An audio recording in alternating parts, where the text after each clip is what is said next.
देखिए भैया, एक जानी के एक जना बाहरा रहता आउ तैयारी कैले बड़ी नैहर के जाए के, तब से बाहर से फोन आ जाता कि हो गाड़ी हम ढा ले बनी। का कहताड़ी भैया,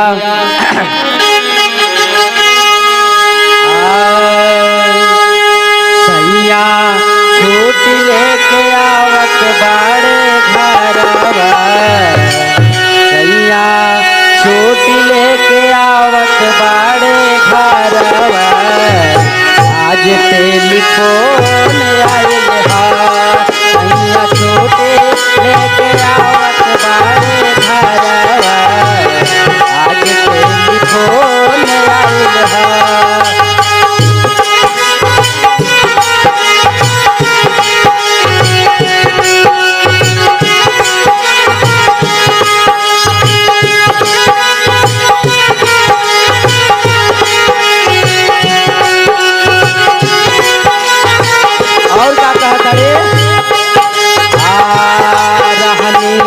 जाए के न जाए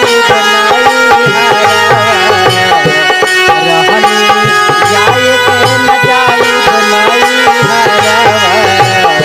आज टेलीफोन सैया छूट लेके आवत बड़े घरवा, आज टेलीफोन आइल है।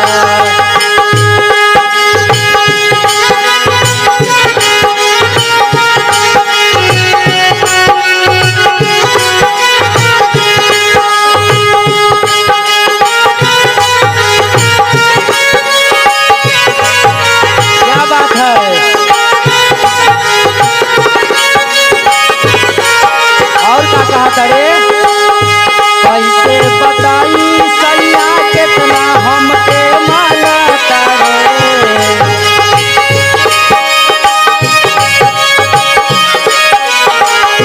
पेन्हिल चूड़ी हम तो सवे दुके जानता रे, कैसे बताई सैया